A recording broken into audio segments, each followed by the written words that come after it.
So, today I'm gonna tell you about one of my favorite role-playing tales. This is my first YouTube thing, and I know this community is relatively filled with stories and content as it is, but I'm unique? I don't know, I just really want to do this. Anyways, I'm gonna tell you about the time one of our players swept control right out from under the GM's feet and instigated an event that has become legendary within our circle. This is the tale of the Great Cat Flood of Kragaden. Right, so there's a lot of setup for this story, so bear with me.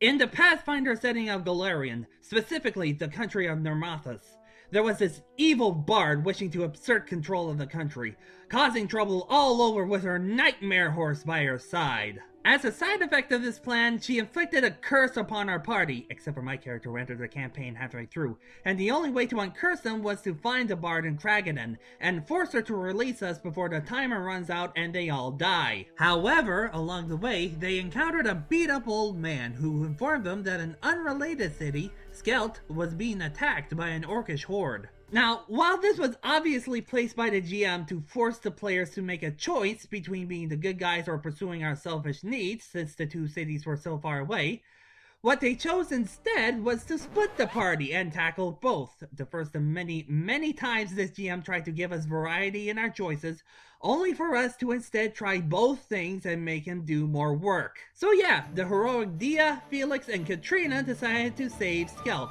while the significantly less heroic Orpik, Ninja, and Co decided to deal with their own cursed business in Kragaden. Today's story takes place with the Kragaden team. Now, how the GM decided to tackle two stories at once was to make a session entirely about Skelt, and then one about Kragaden, and keep switching between the two until each story was resolved and the party can reunite. To solve the problem of player participation for those in the opposite group of the one we were playing that night, we all made temporary side characters that would join the main characters until the end of the mini-arc. On the Kragaden team, we had Flagon, a dwarven bartender, Emil, a kobold investigator, and most important for our tale, Sorrel, the catfolk bard. Now, early on it was humorously established that Sorrel constantly put cats in establishments that didn't allow them, most notably Flagon's bar. It quickly became a running joke in the arc, as cats started to even show up in places where Sorrel wasn't. You know, standard stuff, making jokey jokes in the middle of your serious campaign. We all do that. But then the GM, wanting to contribute to the hilariousness the players were concocting, half-jokingly declared the city of Kragaden to have a cat infestation. That's when things started to spiral out of control for him. The number of cats grew larger and larger, to the point where minor armies of cats were around each street corner. Flagon's bar became inoperable due to the sheer amount of cats Sorrel sneaked into it. At one point, to compensate for Flagon's setback in the most chaotic way possible, Cole led a minor army of cats into the rival bar across the street, trashing it.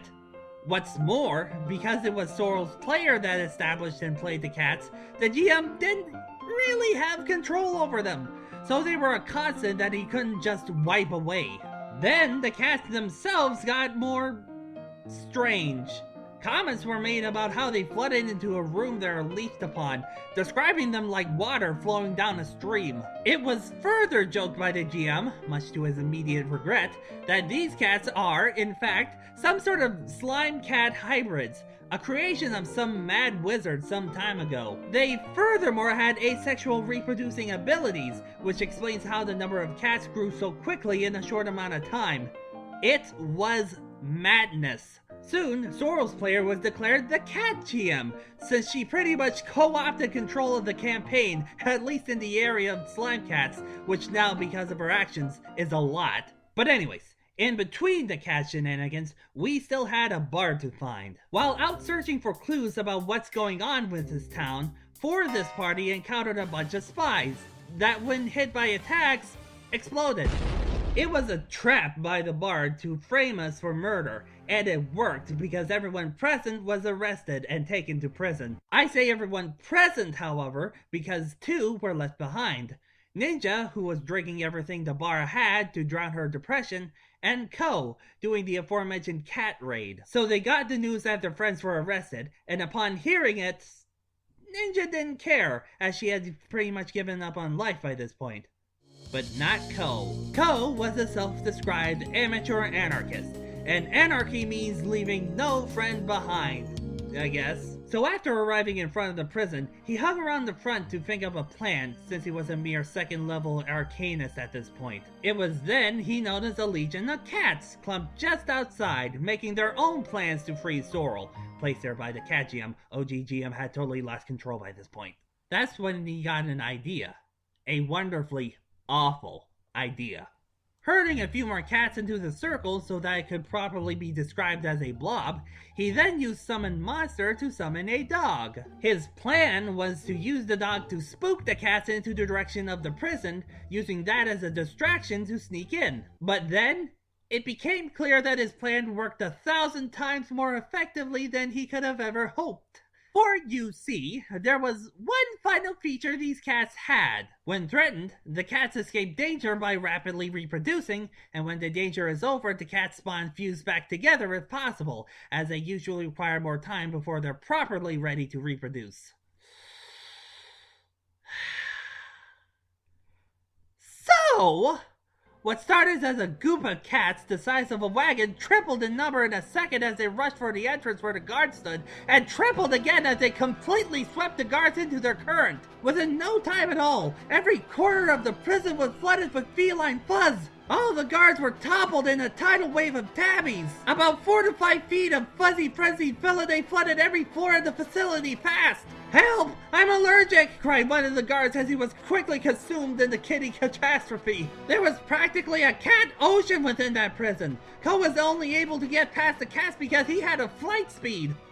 And so, with a diversion of a lifetime, Ko found his friends, freed them, and led them out of there, finally allowing them to continue their quest for the evil bard. And that is how we flooded a prison full of cats to free our friends, and how we got Dragonon permanently associated with having an ocean's worth of cats. Lesson of the day, friends? If you ascend a joke into canon, prepare to take the consequences.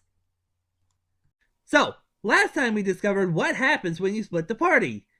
You make a character that conditions the GM into making a literal tidal wave of cats. Yeah, check out my last video if you want to see the context for that. Well, at least the other half of the party couldn't have gotten themselves into that level of havoc. Right? Okay, so before we get into this, I might have been overly generous describing Felix as being heroic last time. While he started the adventure as a hopeful wannabe Indiana Jones type, the sheer misery enforced on him by the world and his other party members drove him down a spiral of getting high off his own potions and not giving any more fucks. Whenever he's not trying to do roguish sneaking things, and never succeeding due to wrathful dice, he's trying to do alchemisty bomb creating, almost always detonating on himself, either for tactical reasons or by accident. He mostly came with the Skelt team because he couldn't stand the people on the other team anymore. But anyways, the good enough guy team traveled to Skelt to help against the orc marauders that threatened the city. When they arrived, they found there was already a hastily constructed wall protecting the west side, though it wouldn't hold forever. They quickly found the guard captain and explained that they're here to help in any way they can. Fortunately, he was already coming up with a plan, and had 3 volunteers already to help enact it. First is Irving, my character, a super strong halfling lumberjack, the finest in his guild, able to cut down trees with a single swing and carry them around with a single hand. He also helps the town by doing repair work for anyone who needs it. He and his friends are responsible for the wall and will do anything to protect his loved ones. On the opposite side of the spectrum is Kipro, a dwarven banker. All he cares about is keeping his assets unravaged. There was also his interns, all young hairless dwarves who were so indentured that they now only communicated by vibrating. No one really likes him, but he's good with a gun, so he was better than nothing. He probably came along because he thought his interns would do all the work. The interns that ran off every time they looked like something dangerous might happen. Whoops. Lastly, there's Egg. She's an eccentric gnome alchemist who lives in, well, a giant egg. She's also famous for her, soup? Felix had one taste of the forbidden broth, and... So with everyone assembled, the captain explained his plan. The orcs are formidable, but not very well structured. Ergo, if the party could infiltrate the base, assassinate the leader, and frame one of his underlings for the murder, they'd devolve into infighting. classic divide and conquer. And so, with their target assigned to them, the backup squad heads out. Getting as close as they could to the enemy camp without getting detected, the group tries to formulate a plan on how to assassinate the warlord. Orcs aren't traditionally easy to kill after all. As it just so happens though, Egg had a massive ass bomb on her, which they could use to take him out. Why Egg had such a massive explosive on her, no one dared ask. So Katrina, Egg, and Irving were sent in to sneak through the camp. Everyone else stayed behind as Dia couldn't sneak, Felix was getting off his soup high, and Kipro couldn't be bothered. Actually, Kipro's original plan was to send the interns, but... come on, man. So anyways, they found the warlord in the process of cooking an entire deer while giving orders to his second-in-command. After dismissing her to eat in private, Katrina made her move, using the cantrip Ghost Sound as a distraction.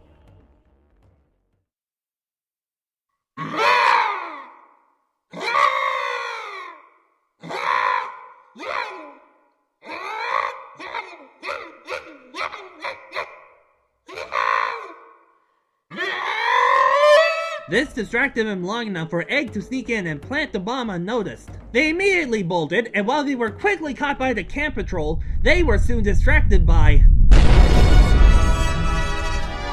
And that is the story of how we stopped an orc invasion before it even started. Wait, something's wrong. There's still half a video left. I didn't forget anything, right? We're not supposed to cover this Kragadon stuff until the next Oh, fuck! We were supposed to frame someone! Yeah, so as it turns out, with the army knowing for absolute certain who's responsible, we created a rallying point for the invaders. You know, the absolute opposite of the thing we were sent there to create? We're a good adventuring party. So, with the entire invading force on our heels, we barely made it back to the wall in time, now with the entire orc horde outside our doorstep. What did you do? You had one job! What? We killed the leader like you said. It's not our fault that things ended like this. You were supposed to turn them against each other, not you! Oh. Soon enough, the second, now first, in command stood defiantly in front of the wall and screamed out her ultimatum. Skeleton trash! I personally challenge your best fighter to a duel to the death!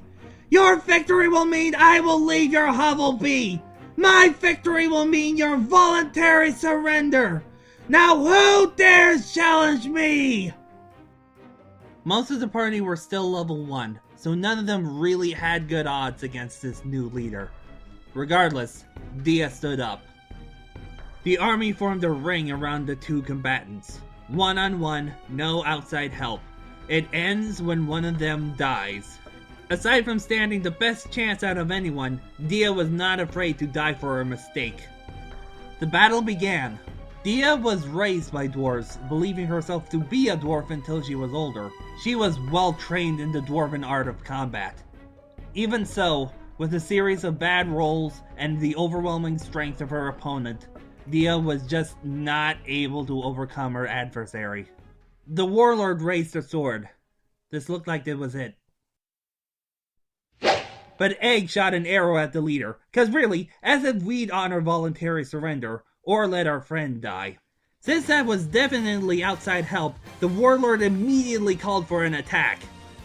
And so, the battle for Skelt began, a party of level 1 and 2 adventurers versus an entire orc horde. Most of the party jumped right to the front lines, except Kipro, who could attack from the back lines. Or he could've, if his gun didn't jam immediately.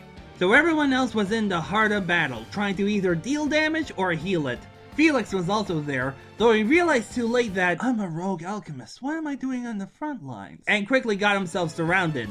Meanwhile, the warlord continued her assault on Dia. She was gonna die one way or another. Fortunately, Kipro unjammed his gun in time. Aha! Take this, suckers! Are you freaking kidding me? The situation looked more grim by the second. The few Skelt soldiers helping out were dropping quick, and there just seemed to be no end to them. Was a turnaround even possible by this point? Yes. And as it turns out, it was through the same way that we got into this mess. Egg and her massive bombs. Not only were these bombs AoEs, but the dice was stupidly favorable in terms of dealing damage. Egg was single-handedly the biggest DPS on our team. There was fire everywhere, there were rocks being flung in the sky, the earth was shaking. It was like a modern World War I or II out there. And one of our other alchemists? Well, he was still surrounded and taking on a lot of damage. It was then he got a brilliant idea. Blew himself up! Again, because it sure worked the last 20 times, so he threw the bomb to his feet, and he was the only one knocked out. The orcs were a little confused, but unfazed. Irving saved them, don't worry. Take note, class. Good alchemists have their bombs detonate away from them. Bad alchemists, like Felix here, had his bomb detonate right on top of him. Good alchemist, bad alchemist. Good alchemist, bad alchemist. Anyways, with Katrina's healing, Dia finally got the upper hand against the warlord and pushed her right into the path of Egg's explosive bombs. This massive chunk of damage finally deterred her from continuing the assault and gave the order to retreat. And so, the city was finally saved. Minimal amount of deaths, dozens of bombs gone off, and not a single shot off from Kipro's gun. Wait, hang on! Yes, major victory! I have contributed to society! Everyone else's victory is consequential compared to mine! So anyways, the guard captain asked Dia if she would like to stay as a new city guardian. She had to refuse, unfortunately, because the ticking clock that is her curse was still in effect. They'd had to leave now if they wanted to cure themselves in time. And so, after a quick rest, the party gave a fond farewell to their new friends, and Kipro. And they were on the road again, traveling to Kragadon to meet back with the rest of the party and find the one that cursed them. Surely, in the time that they were gone, the other team found some valuable leads and not caused too much chaos. Right?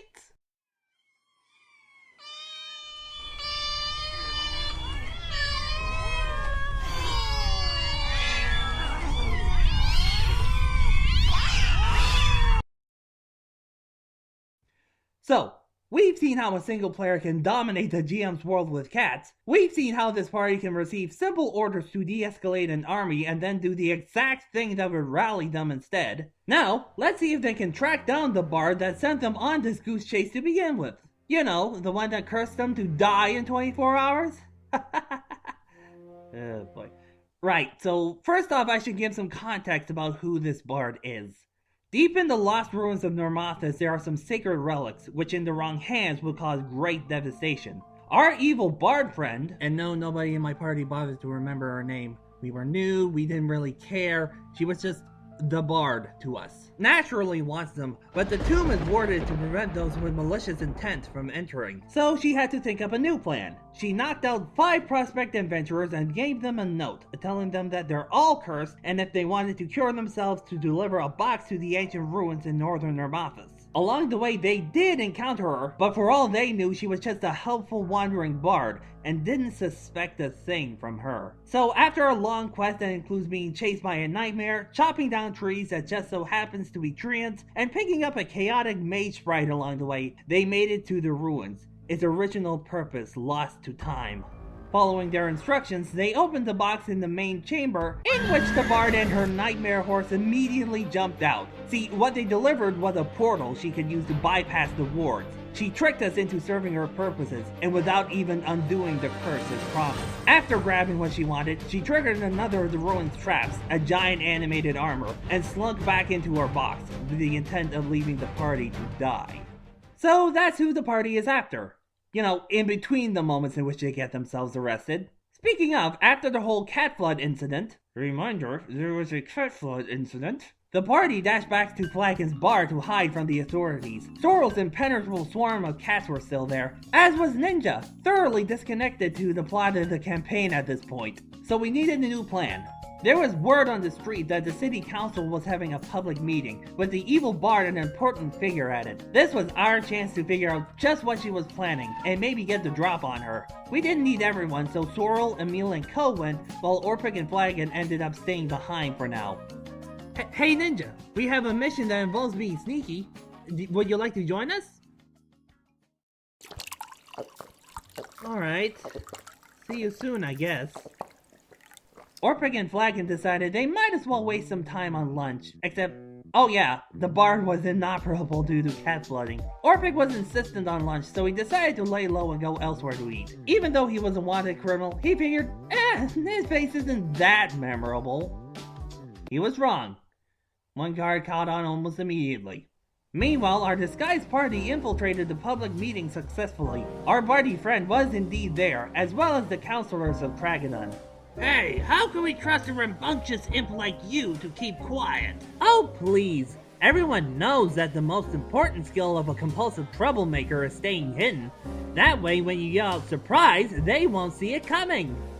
With us hidden, we finally got to hear the bard's motivation for obtaining the relics. She wanted to start a secession war against the rest of the country of Nermathis for reasons. Look, okay, you might have noticed that I've been kind of vague about what the things do or why she wants them. That's just because we don't remember. We never asked. We were young players. We didn't care about deep political intrigue stuff. We just wanted to bash random people's head in and wanted a vague justification for doing so.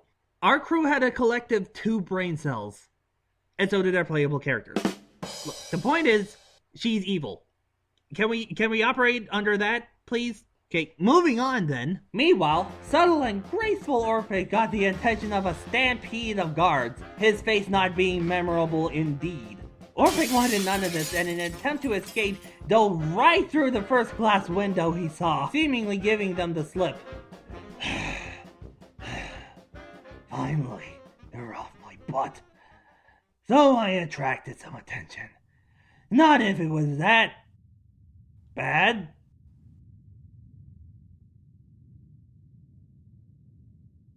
Surprise! Let's have a tangent about Orpik.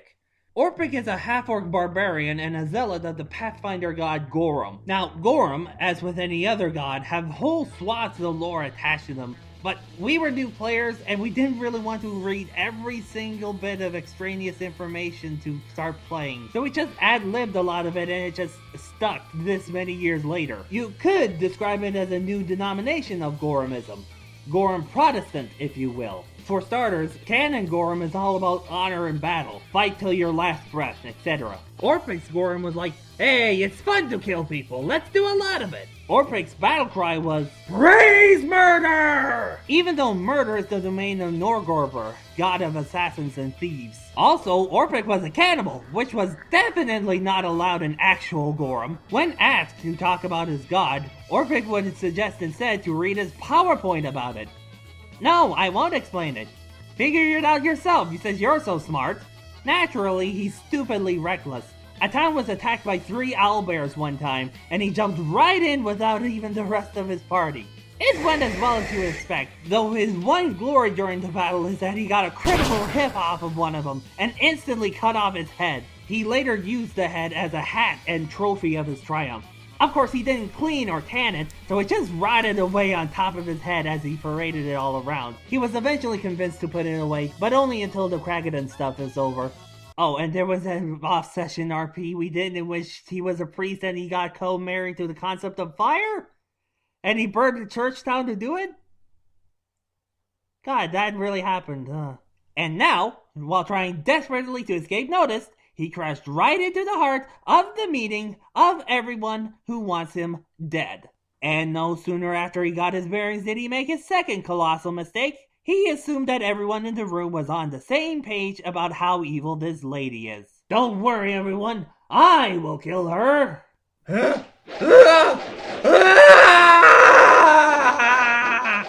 The bard recognized that things were going south, seeing as this is the second trap in a row that they've escaped. She knew, though, that their time was running thin, so she just had to stall them out in a safer place than this. She misty stepped off the stage into the evacuating crowds, giving her cover. The party couldn't help it at this point. She was too far from reach. They rescued Orphic from the stage and fled. Though not before Cole burnt a bill proposal that would have counteracted the cat epidemic. Well, that was yet another bust. Almost as if the party is not very good at staying on task or something. Well, it's not over yet, and there are still other people, not yet shown, that might have some things to say about it.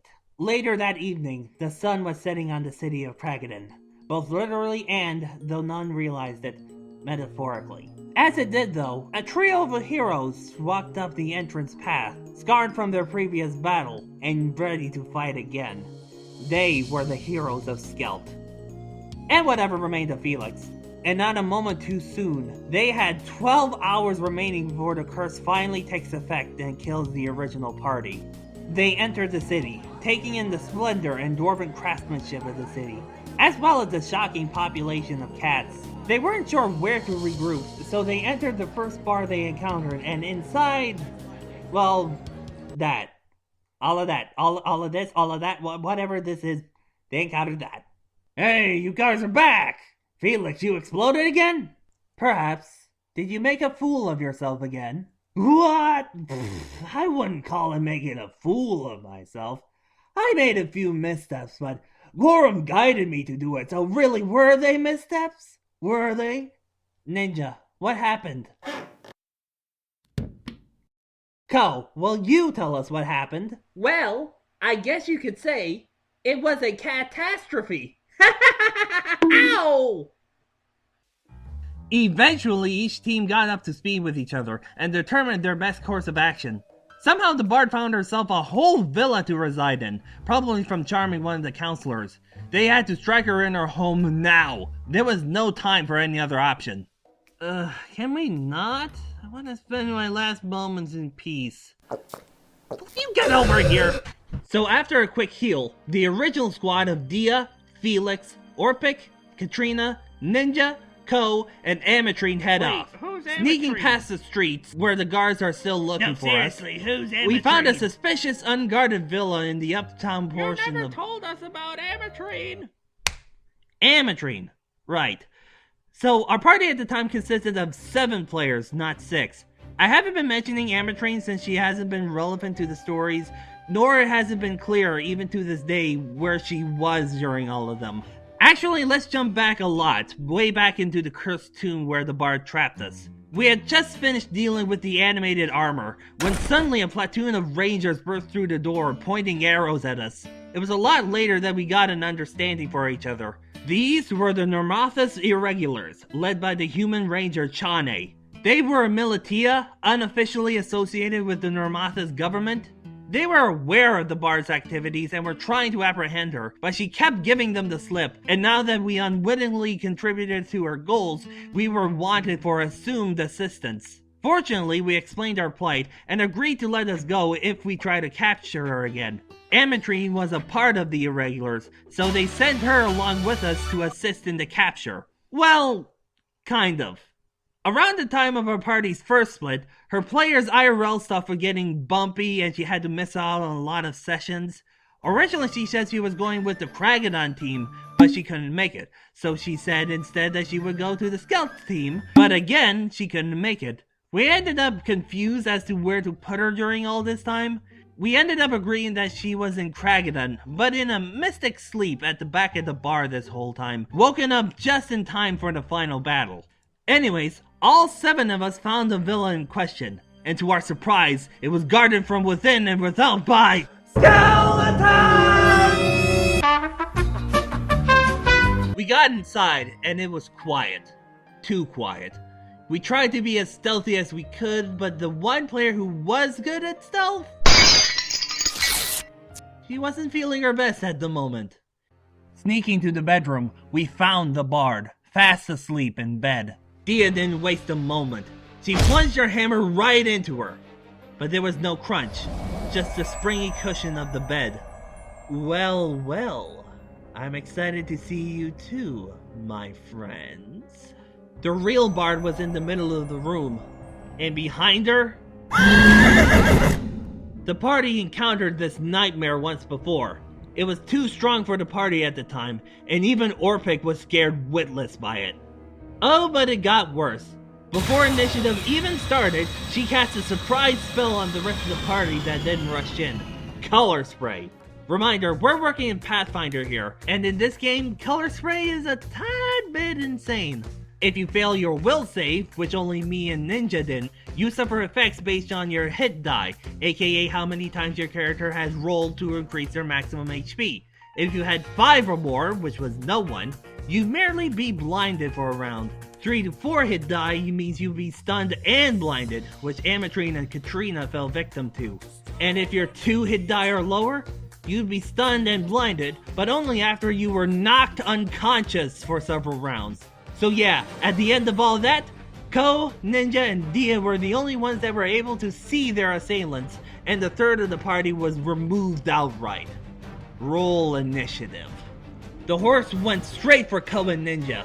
Ko blasted spells at it, but this thing had HP to burn.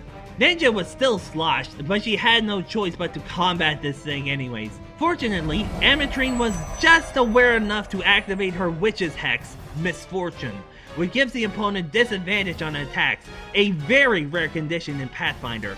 So the horse had difficulties of its own trying to stay on target. They went after each other in a long, drawn-out battle in which no one was able to hit each other. Kinda pathetic, honestly. Actually, the whole thing went really slow from a player's perspective, since there were status conditions and we were newer players and DMs and so forth. Orpik's player actually got sick or something and had to sit out a huge portion of time, and when she came back, it still wasn't her turn. Basically assume everything that I don't tell you about is an absolute mess. But anyways, Dia had enough. She rushed right to the bard, as though she was strong. Dia had a little something she didn't. See, she gained a level in Magus, a melee spellcasting class, after her battle in Skelt. With it, she gained a custom spell we made for her. Fire Punch.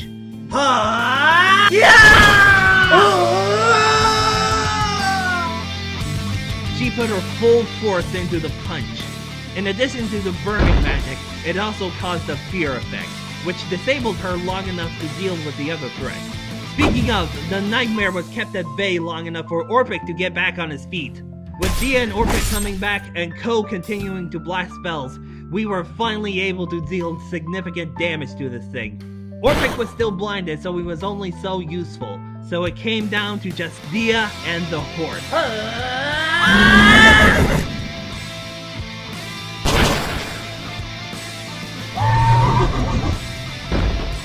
The horse was dead, and we had the bard where we wanted her.